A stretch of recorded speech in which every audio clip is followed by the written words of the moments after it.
And thanks for joining us for CBN NewsWatch. I'm Heather Sells. And I'm Ephraim Graham. Hillary Clinton says she used her private email account to conduct government business for convenience. The former Secretary of State broke her silence on the issue Tuesday at a news conference, unwilling to concede to much of her critics. Caitlin Burke reports. Hillary Clinton remains on the defensive today over her use of a personal email account for government business, acknowledging only that in hindsight it would have been better for her to use two separate accounts, but insisting that she never did anything wrong. I fully complied with every rule that I was governed by. The press conference was meant to bring an end to the week-long email controversy, but analysts say this is likely an issue that will follow her as she gears up for an expected run for president. Republicans already pointing to holes in her explanation, for instance, saying she just used one email account instead of two because she only wanted to carry one phone. If she wants somebody to show her how to put two email accounts on one phone, I am happy to do it because even I managed to figure out how to do that. Clinton says she used her personal account because she felt it would be simpler, insisting she never emailed classified information. The former Secretary of State turned over 55,000 pages of emails to the State Department in response to the controversy, only withholding or deleting those that were purely personal. No one wants their personal emails made public, and I think most people understand that and respect that privacy. Critics aren't satisfied, accusing Clinton of a lack of transparency. They point to the fact that she refuses to allow an outside observer to examine her computer server to determine if there are any more emails that should be turned over to the government. The media doesn't appear to be satisfied either. One headline reading, "Clinton fails to calm email storm," and another, "Clintons and controversy. The circus is back in town." Caitlin Burke, CBN News. Iraqi military forces have retaken a town from ISIS. Government officials say Iraqi troops backed by Shiite militiamen entered the town of Alam Thursday morning and hours later gained full control. Alam is 5 miles north of Tikrit. The Iraqi troops were heading there next. Today, the Senate will question 3 of America's top national security officials about new war powers to fight ISIS. Democrats and Republicans have yet to agree on a strategy. Some disturbing news about how the Nigerian-based terror group Boko Haram treats children. Aid workers say they've rescued 80 children held captive at a Boko Haram camp in Cameroon and that the children were unable to recall their names. Security forces raided the camp in November and took the children to be rehabilitated. They range in ages from 5 to 18. The BBC reports they spent so long with their captors being indoctrinated in jihadist ideology that they can no longer remember their names or their hometowns. Police in Thailand have arrested more than 400 Pakistani Christian immigrants, including children. That is according to several pastors in Bangkok. Many of the Christians fled Pakistan because they were either accused of blasphemy or threatened by militant Muslims. They have sought work and refugee status, and many reportedly have interview appointments scheduled with United Nations. Some of the Pakistani Christians are converts from Islam. Since arriving in Thailand, they have depended on churches and others for food and housing. The Thai government says they are illegal immigrants and should be deported. Back here in the U.S., a federal appeals court says Missouri's House of Worship Protection Act is a violation of the First Amendment. The law bans intentional disruption of worship with profane protest or discourse. The American Civil Liberties Union challenged the law with a lawsuit back in 2012. Violators would have been guilty of a misdemeanor, and they could have faced jail time. Alabama became ground zero in the debate over marriage earlier this month when a federal judge ruled that the state ban on same-sex marriage was unconstitutional. But the Alabama Supreme Court put a halt to the same-sex weddings, pitting the state against the federal government. John Jessup recently sat down with the man at the center of the conflict. A Vietnam War veteran, Roy Moore is no stranger to a fight. But today, he's engaged in a fight of a different kind, one being waged in the courts. To me, it boils down to the simple fact that federal courts across this land have mandated their will unlawfully over the people of the states. As Chief Justice of the Alabama Supreme Court, Judge Moore is an ardent and outspoken supporter of traditional marriage. His latest move, ordering Alabama's probate judges to stop granting marriage licenses to same-sex couples after a federal judge struck down the state's constitutional amendment upholding traditional marriage and preventing gays from taking their vows. That measure was approved by 81% of the state's voters. The conflicting orders put the state front and center in the national debate over marriage, making Alabama the first state in the country to openly defy a federal judge's orders on the issue. Legal observers now say it is as much of a case pitting the federal courts versus state courts as it is a question of states' rights versus equal rights. Judge Moore tells CBN News before giving his order, he asked the governor and state attorney general to get involved. Neither did.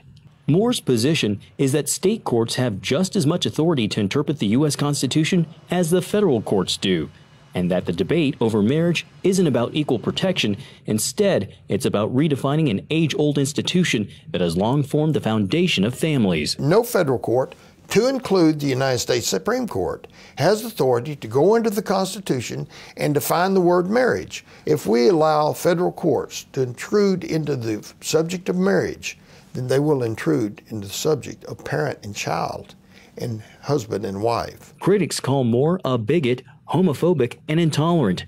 Some have even compared him to former Alabama Governor George Wallace, who fought a federal government order to integrate the University of Alabama. Moore disagrees. This is about sexual preference. The other is about a natural genetic makeup, which should not be discriminated against. And he's getting support from unlikely places. A recent New York Times opinion piece titled "What Roy Moore Got Right" described him as provocative and out of touch, but also said, as for the word marriage, Moore is right that the Supreme Court cannot mandate how we use a word any more than it can create a social institution on its own. What is your fear of what will happen if people like you don't take this stand? Because it's not just redefining marriage, it's giving no definition to marriage. A debate many believe will be resolved by the Supreme Court this summer. John Jessup, CBN News, Montgomery, Alabama. More fallout from that racist episode at a fraternity at the University of Oklahoma. The college expelling 2 members of the group. They were caught on video chanting a statement that mentions lynchings and rejects black students from OU's chapter of Sigma Alpha Epsilon. The university has closed the fraternity chapter and forced the frat members to move out of the house. The national fraternity is denying the chant is part of its overall culture. This song is not a sanctioned, endorsed, or otherwise a national song. I think that this is an opportunity to turn the tide and to really move forward and set a precedent for the entire nation. OU's president says the investigation of the incident will continue and other students could face punishment as well. A Utah baby is alive today thanks to a fisherman and a group of police and fire officials and a mysterious voice. After seeing this crash site, a fisherman called 911. When Salt Fork police arrived on the scene, they remember hearing a voice calling to them saying, "Help me." But when they flipped the car over, they found the woman driving had died. They also found her baby unconscious but alive. I said, was I the only one that was hearing this, thinking I was hearing things? And when I talked to the other officers, we all had heard the same thing, a voice saying, "Help us, help me." Police officials told CBN News the 18-month-old baby Lily Grossbeck has made a miraculous recovery and is with her extended family. Still ahead, how gay activists are blocking counselors from helping people dealing with same-sex attraction. We'll explain when we come back.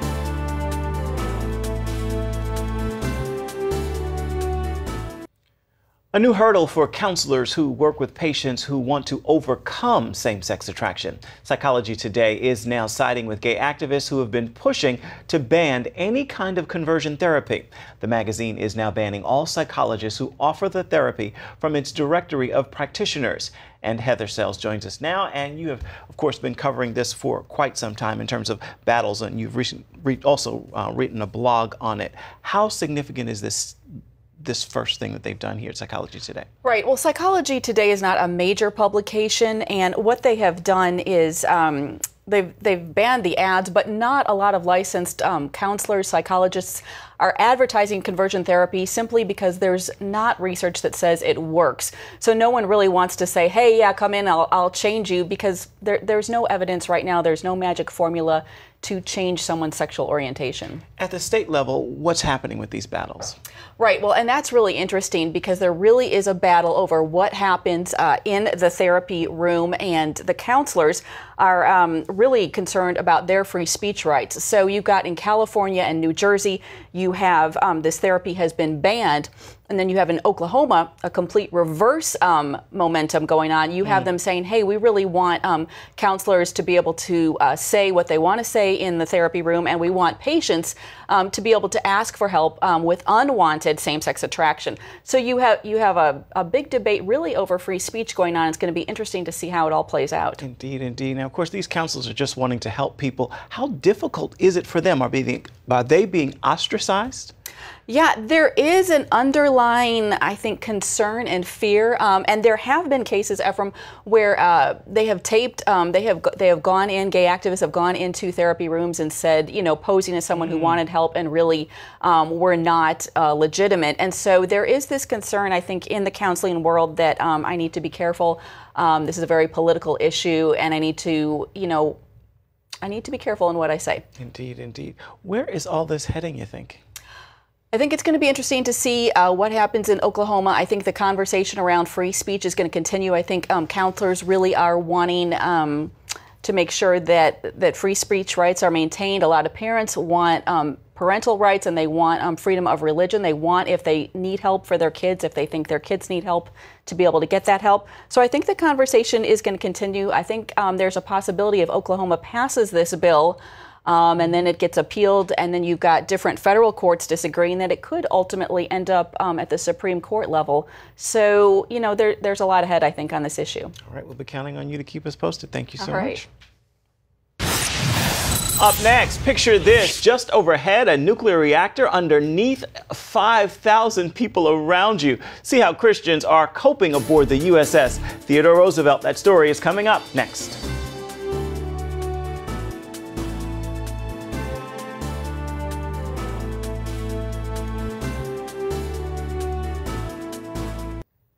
A special operations helicopter has crashed on a training mission in the Florida Panhandle. 7 Marines and 4 soldiers were on board. They were on a night training exercise on a remote beach in the Florida Panhandle. The Black Hawk helicopter was working with other aircraft on the mission. Rescue crews found debris from the crash, but the search right now is ongoing. Well, aircraft carriers are floating cities defending our country for months at a time. The USS Theodore Roosevelt is one of them, and it is setting sail on its next mission, which will last nearly a year. That extended time away can be challenging for those sailors, along with their families and their faith. I recently went aboard the Roosevelt to meet some courageous Christians at sea.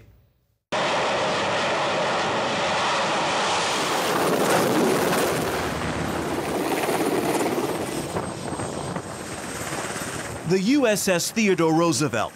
90,000 tons of steel, with a jet runway on top. And the chance to share the stories of its brave sailors is an adventure for me as a reporter from the very start. This journey from Naval Station Norfolk requires safety vests, helmets, and goggles for the no-frills flight to the massive ship at sea. Sailors call the Roosevelt the Big Stick, as it towers 20 stories above the water and stretches 3.5 football fields. Inside the carrier feels like a series of unending mazes, bridges, and tunnels, and sometimes there can be as many as 5,000 people on board. And they make up this vessel's most impressive asset, from those who guide the rapid takeoffs and landings on the flight deck, to those who repair pipes in the machine shop. It's coming off of the copper melting. And those who safely transport explosives on and off the carrier. This is precision under pressure. I do the job I do in the Navy, not so much because of the job, because working with explosives is not the first thing I thought about when I thought about joining, but I do it for the people. Because with my rate, because we deal with explosives and there's a chance that if something goes wrong, it can inherently kill the entire department, we're very tight-knit. And so my job itself is a tight-knit job. My community is a tight-knit community. With more than 17 years in the Navy, Charles Hart works to make that community even tighter and saves lives. For a Christian that knows in his word to go to any type of church, The explosives expert leads an evening Bible study 5 nights a week. When I came in the military, I was a young believer. So I came in 18, 19 years old, and I was a Christian. I was a licensed minister. And so I see the importance of making sure you connect at an early age with other believers. That connection is critical, especially now. On our visit aboard the Roosevelt, sailors are finishing up final training for a 9-month deployment. Emotionally, you go through a gamut of emotions. You can be lonely at times. Sometimes you can get depressed. Sometimes you can get a little under the weather. And so you have to constantly remind yourself that this is only for a period of time. And at the end of the day, my family's at home and they're waiting for me and they're excited about seeing me just like I'm excited about seeing them. And once this is done, I can go home and spend time with them. And a sailor's sacrifice can be seen in the simplest of ways. These are sleeping quarters, rather tight for 6 people. It gets tough sometimes, I'm not gonna lie, it really does. Obviously you're gonna miss your family. You grew up with them. You know, I lived with my family for 19 years, and now all of a sudden, just like that, I'm away from them. Luckily, I do have people around the ship that I can call my sea family, you know, and they get me through the days. This is a milestone mission for Stephen Green, his first deployment as a Christian. Pretty much, yes, my faith did begin on the ship. Less than a year ago, the 22-year-old attended a worship service in the ship's forecastle, the same area where he works to lift and drop anchor. At that meeting, another sailor invited Stephen to attend his church back at home. First day there, honestly, I didn't get much of anything. Something was drawing me to that church though, so I came back the second time, and that's when the pastor, we were right in the middle of worship service, and she stopped, and she looked directly at me, and that's when she spoke into my life and gave me what God was telling me, and it was just crazy for me, because it was a couple weeks ago that I was praying to God about what was going on in my life and what I was asking him for, and it was like she was listening on me and God's conversation. The sailor's prayers were answered.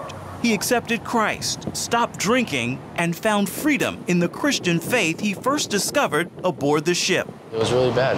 It was where I was to the point where I was drinking every night. Every night. I was pretty much trying to fill that void in my life of thinking that it'd make me, happier, and take all my depression away, all my stress away. And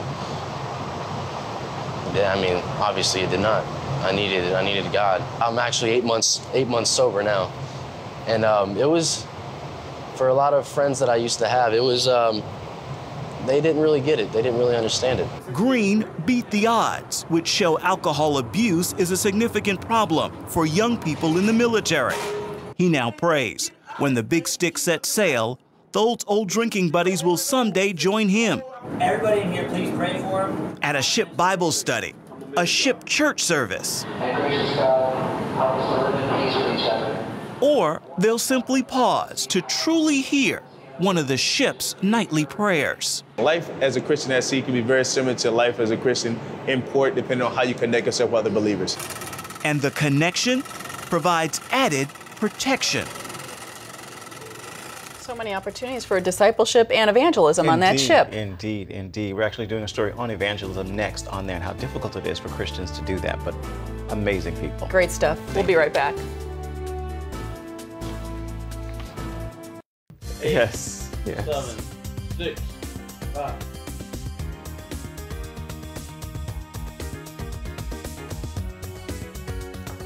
Well, finally today, a little beauty and safety advice for women. There's been a big trend toward fake eyelashes in recent years, but it turns out that trend comes with some risks. CBN's Caitlin Burke spoke with Dr. Albert Payne of Trinity Eye Care for more about the dangers posed by the glue that's used with those eyelashes. Fake eyelashes are nothing new. For years, they've been used to give the appearance of longer, fuller eyelashes. But optometrists say they actually pose some very real health risks. The eye is a very sensitive organ. Anytime you get a small foreign body in the eye, they bother you. And then when you get any drop of those glue that get into the eye, they irritate you real bad. And once you exposed to the first time, the second time you're exposed to it again, it magnifies the problem. What are some signs that you're having a negative reaction to those fake eyelashes? Normally, the general responses to inflammation is redness, tearing, and then itchy, and then the foreign body sensation because your eyes swell up. Can the effects of fake eyelashes cause permanent damage? If you continue to expose to it without even knowing it, you think it's because of some benign matter. You keep on using the glue to the point that the reaction can be so strong that it can form a scar. What advice would you give to women who are using fake eyelashes? You always think that just eyelashes, but again, when our creator make lashes for a purpose. Number one, they're just trying to kind of shield off all the foreign body. You have lashes there so that other things that try to flow in the air will not get to the eye because you got a natural shield. But when you, again, make the shield much bigger, two things will happen. The study is thinking that they do the air dynamic of the long lashes. They actually induce dry eye because every time you blink, you move the air towards your eye, to the surface of the eye, causing dryness. Caitlin Burke, CBN News. Haven't been a fan, and I'm definitely not a fan now. Your own eyelashes are enough. I Really, know. they are. That's it for now on CBN NewsWatch. You can find more of our exclusive coverage of the issues that you care most about at cbnnews.com. Take the time to tell us what you think about the stories you've seen here today. You can do it on Facebook or at CBN News on Twitter. Hope you'll join us again right here next time. It is Thursday. Take the time to make it a thankful one.